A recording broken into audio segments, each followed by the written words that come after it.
Hi friends, welcome to Satya Lifestyle channel. நம்ம first வந்து இதல மேரினேட் பண்ணி வச்சிரலாம் chicken எல்லாத்தையும். நான் இதெல்லாம் இந்த மாதிரி கட் பண்ணி ஃபர்ஸ்ட் நான் ஒரு ஸ்பூன் வந்து இஞ்சி பூண்டு பேஸ்ட் போட்டுக்கறேன். மிளகாய்த்தூள் ஒரு ஸ்பூன் போட்டுக்கறேன். உப்பு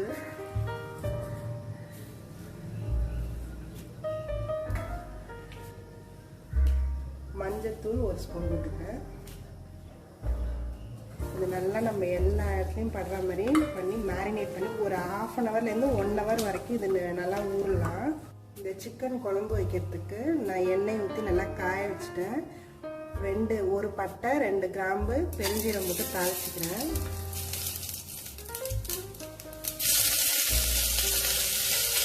இப்போ நான் வந்து சின்ன வெங்காயம் அரிஞ்சு வச்சுருக்கேன். இந்த மாதிரி பொடியா அதையும் போட்டுக்கிறேன். போட்டு இதில் நல்லா ப்ரௌனாக வர வரைக்கும் நம்ம இதை வதக்கணும். இது நல்லா வதங்கி நல்லா ப்ரௌனாக ஆகணும். அப்போ தான் குழம்பு டேஸ்ட் நல்லா அளவுக்கு ஃபஸ்ட்டு சால்ட்டு போட்டுக்கிறேன். நான் ஆல்ரெடி நம்ம சிக்கன்லேயே கொஞ்சம் உப்பு எல்லாம் போட்டு வச்சுட்டனால வெங்காயத்துக்கு தேவையான அளவுக்கு தான் நான் போட்டுக்கிறேன். இது நல்லா வதங்கி வரணும். வெங்காயம் நல்லா வதங்கி ப்ரௌன் ஆயிடுச்சு. இப்போ நான் வந்து இதில் கொஞ்சமாக இஞ்சி பூண்டு பேஸ்ட்டு நான் 2 ஸ்பூன் போட்டுக்கிறேன். இது நல்லா நம்ம இந்த பச்சை வாசனை போகிற வரைக்கும் இதை வதக்கிக்கலாம். நல்லா பியூரியாக அரைச்சி தான் வச்சுருக்கேன். நான் வந்து 2 தக்காளி பெருசாக எடுத்திருக்கேன். அதையும் இதில் ஆட் பண்ணிக்கிறேன். இதையும் நம்ம நல்லா வதக்கி இந்த தக்காளி வாசனை பச்சை வாசனை போகிற அளவுக்கு இதை வதக்கி எடுத்துக்கலாம். நம்ம இந்த வெங்காயம் தக்காளி இஞ்சி பூண்டு எல்லாம் நல்லா வதங்கிடுச்சு. இப்போ வந்து நான் ஒவ்வொரு ஸ்பைசஸாக அதில் ஆட் பண்ணிக்கிறேன். கோரியாண்டர் தனியாத்தூள் வந்து 2 ஸ்பூன் போட்டுக்கிறேன். மிளகாத்தூள் 1½ ஸ்பூன் போடுறேன். ஏன்னா நான் வந்து இதில் தேங்காயிலையும் கொஞ்சம் மிளகு வச்சு சேர்த்து அரைக்கிறதுனால இதில் 1½ ஸ்பூன் சேர்த்துக்கிறேன். மஞ்சள் தூள் வந்து 1 ஸ்பூன் சேர்த்துக்கிறேன். இதை நம்ம நல்லா வதக்கி எடுக்கலாம்.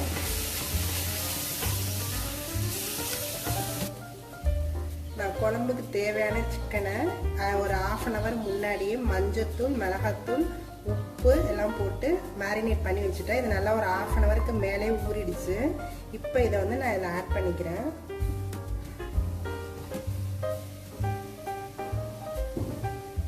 இதை நம்ம நல்லா வதக்கிட்டு தண்ணி ஊற்றி வேக வச்சிடலாம். இதிலே கொஞ்சம் தண்ணி விடும், அதனால நம்ம பார்த்து தண்ணி ஊற்றிக்கலாம்.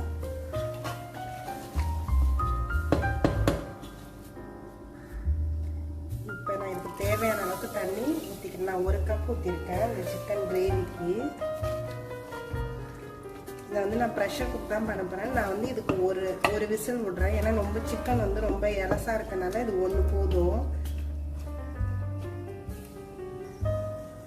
நான் இந்த குழம்புக்கு தேவையானதை முதல்ல அரைக்க போகிறேன். இது வந்து தேங்காய் 1 ஸ்பூன் வந்து பெருஞ்சீரகம் 1 ஸ்பூன் வந்து மிளகு இது 3 அப்புறம் வந்து கசகசா 1 ஸ்பூன் எடுத்து வச்சுருக்கேன். இது எல்லாத்தையும் நல்லா மிக்சியில் பேஸ்ட் மாதிரி அரைச்சிக்க போகிறேன்.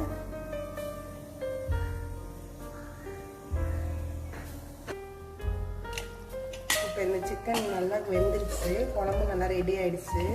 இப்போ இதில் நம்ம 1 ஸ்பூன் வந்து நான் தேங்காய் அந்த அரைச்சதை சேர்த்துக்கிறேன். நான் 1 ஸ்பூன் தான் சேர்க்குறேன். ஏன்னா ரொம்ப சேர்க்கல. குழம்பா இருந்தால் நீங்கள் நிறையா சேர்த்து தண்ணி ஊற்றிக்கலாம். நான் வந்து கிரேவி மாதிரி வைக்கிறதுனால 1 ஸ்பூன் மட்டும் சேர்த்துக்கிறேன். கொஞ்சமாக கரம் மசாலா ஆட் பண்ணிக்கிறேன். நான் ஒரு 3/4 ஸ்பூன் கிட்ட போட்டுருக்கேன்.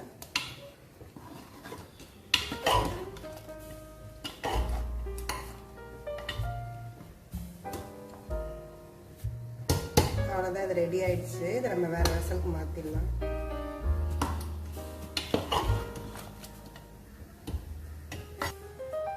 இந்த சிக்கன் கிரேவி இப்போ ரெடி ஆயிடுச்சு. இது நீங்களும் உங்கள் வீட்டில் ட்ரை பண்ணி பாருங்கள். இது வந்து chapati, plain rice, ghee rice, சாதாரண ஒயிட் ரைஸு எல்லாத்துக்குமே இது சூட் ஆகும். இது இட்லி தோசைக்கு கூட நல்லாயிருக்கும். இதை நீங்களும் ட்ரை பண்ணி பார்த்துட்டு என்னோடய சேனல்ஸில் உள்ள வீடியோ எல்லாத்தையும் பாருங்கள். உங்களுக்கு பிடிச்சிருந்தா எங்கள் சேனலை சப்ஸ்கிரைப் பண்ணுங்கள்.